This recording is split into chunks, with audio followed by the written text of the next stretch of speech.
Dire forest. Of all the terrible places to be lost and alone, this was surely the worst. Of course, I had heard the tales that all who entered had never returned, as well as its infamous reputation as the place where all evil was said to originate. Despite this, I simply had to enter, although I am slowly forgetting why. It must be the influence of this infernal place. Nevertheless, I will surely know what I have come for when my eyes glance upon it. Presently, I continue upon my nebulous and twisting path. The blackened and seemingly lifeless trees seem to lean ever inward, plunging the already unnerving place into eldritch shadow. I eventually come upon a small gray stream. However, I know not to drink the water in this foul place, nor to eat any of the fruits, no matter what beguiling aroma they give off. To do so is essentially a death sentence, as a demonic virus will turn anyone foolhardy enough to taste the resources of the forest into one of the living dead. The process is both excruciatingly painful and incurable, the only way to purge the disease being the complete and fiery immolation of the host, or purification through silver weaponry, both methods proving fatal, of course. Nonetheless, I continue to forge ahead, the almost inaudible crunching of dead leaves underfoot my only companion in the accursed place. A bit further on, I see another temptation set up by this place to trick anyone brave enough to make it this far. A small glowing yellow gaseous ball of light floats just off my path, to beckon me off the path, and to my certain demise. I had heard of these tempters, little demons called will-o'-the-wisps, that attempted to lure travelers off the beaten path, and to a bottomless bog, or inescapable quicksand. Regardless, I knew to ignore these terrible creatures, lest their powers of allure overwhelm me, and eventually they give up on me. I walk for a good distance without incident, and stop in a large clearing. Just when I was beginning to believe that the forest had no more tricks up its sleeve, I see something that stops me dead in my tracks. Assembled a little less than 100 meters away are approximately 10 undead abominations. Some of them were in a greater state of decay than others, these being the ones with little more gleaming bone remaining, the skins and muscle having atrophied long ago. Others had more flesh and sinew intact, although all of them can be deadly to the unprepared traveler.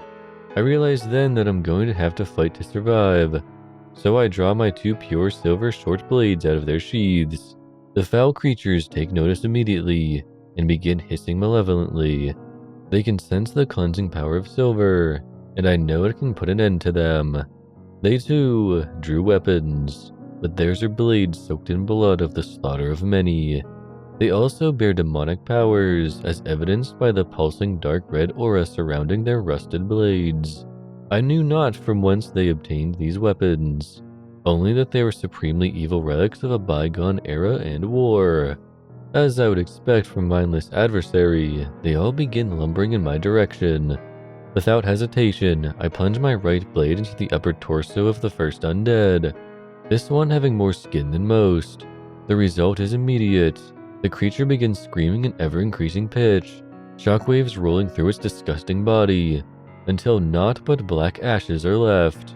Despite my small triumph, the other creatures remain unfazed and continue to attack relentlessly. I continue to fight in a flurry of limbs and blades, until only 2 remain, the duo looking decidedly skeleton-like. The pair lunge upon me at once, and I skewer the head of the first, and cleave the second in 2. I do not escape unscathed, however, as I receive a large laceration on my left forearm. Even worse, the wound burns far worse than it should, and I know I absolutely have to find what I came here quickly, lest I perish here or join the legions of the undead. Luckily, the dire forest seems to have exhausted its resources against me, and I finally reach the place where the object I am after is enshrined. Lost memories pour into my mind as I glance upon it, and I remembered everything that I had forgotten since entering this accursed place. I had come here to protect one of the last vestiges of human civilization left in this broken and scarred world. Ever since the undead appeared seemingly out of nowhere, the world slid steadily on the path of destruction, with the undead greatly outnumbering the human population at present. I was chosen as the last hope to defend the city known as Excelsior. Even if few other bastions of human population existed elsewhere, these were little more than ruins, and ours was already considered the strongest and best fortified, even if they are in great need of help now. Thus, with newfound conviction in my mind, I looked upon the object I had come so far for, a seemingly innocent small metallic ball. Of course, I know its true nature, as a powerful force that could condemn or save a world, depending on the wielder. The bell was also known as the bringer of judgment, as it could mete out justice according to its wielder's desire. I wanted to ponder this longer, but the searing wound was turning a ghastly green color, and I knew that I needed to grab the bell quickly, for it had the potential to heal most, if not all, wounds. As I carefully stretched out my hand to retrieve the judgment bell, I felt an evil presence directly behind me. I immediately jumped to the right, and not a moment too soon, as a shaft of lightning struck the ground where I was a second ago, leaving naught but scorched earth. I quickly turned around to face my attacker, and was met with a sight so horrifying that no amount of words could begin to capture the true terror I saw before me. The being in front of me appeared in the guise of a man in a long black hooded robe. He held a sharp blood-stained scythe in his right hand, or rather the bones that had once been his hand, as they had not the slightest bit of skin, muscle, or tissue on them. The being had his left hand held out in front of him, and it was cracking with a nexus of multicolored energy that could come from nowhere else but the netherworld.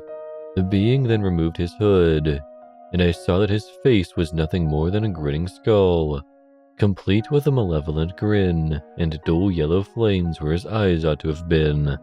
I recognized this being for what he really was immediately. Back when the world had more hope, he used to be the leader of a deranged cult known as the Necromancers. The Necromancers would perform satanic rituals and numerous sacrifices in order to bring an end to the world quickly, as their leader thought it was beyond saving.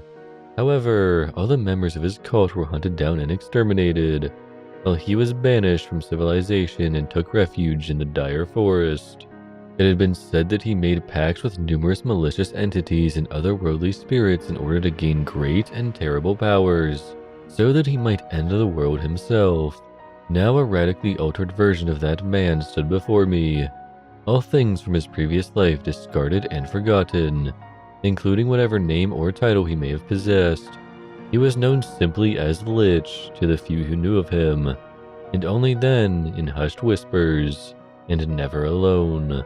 Lich stood in place and began to speak, every word accompanied with the grinding of his bones. "So, you're all that stands in my way from bringing an end to this wretched world? How pitiful! This forest is a child's plaything compared to what I am capable of doing," shouted Lich. "Wahahaha! No matter. You are nothing but a mere insect to me, unworthy of trying to save that which is beyond aid," continued Lich. "I know of the silver blades you carry, and they are beyond useless when facing an adversary of my caliber," exclaimed Lich. I knew I had little time before he would attack. However, I had heard tales that his seeming invulnerability was not complete. According to legend, Lich could be killed if the object that held his soul was rent asunder by a weapon with the power to purify, and thus kill the undead. I subtly glance at the judgment bell, and make the startling realization that this is the object that holds Lich's soul. Yet, if I destroy it, the world will be doomed to oblivion. I have no time to ponder this, however, as Lich suddenly bellows at me, saying, "Your time is at an end. Now you shall know death's sweet embrace." He then charges at me, and his scythe makes a whooshing sound at the place where I had stood a moment earlier. I continue blocking and parrying his attacks as I slowly make my way to the pedestal where the judgment bell is. However, just as I am about to reach it, my left arm goes numb due to the progressing infection, and drops the silver blade. Seeing his chance, Lich laughs maniacally and conjures up a twisting black flame in his left hand. piercing screams emanating from the inferno. With all the strength I could muster, I bring the remaining silver blade down upon the judgment bell. The effect is immediate. Lich starts caterwauling inhumanly and drops his scythe, and his black flame is extinguished. His screams continue to intensify as blood I didn't know he possessed started to pour out of every orifice in his body. An interdimensional rift began to form under him as a giant pitch-black six-fingered hand reached through it and grabbed Lich. The hand squeezed Lich and broke most of his bones. All the while, Lich was still screaming and bleeding profusely. From where I was standing, I could see magma, fire, and distorted human bodies through the portal, as well as smell brimstone and feel the intense heat. It was obvious where Lich was going. The enormous sable hand in Lich went into the rift, and the hole in space-time closed. Yet, all was not well.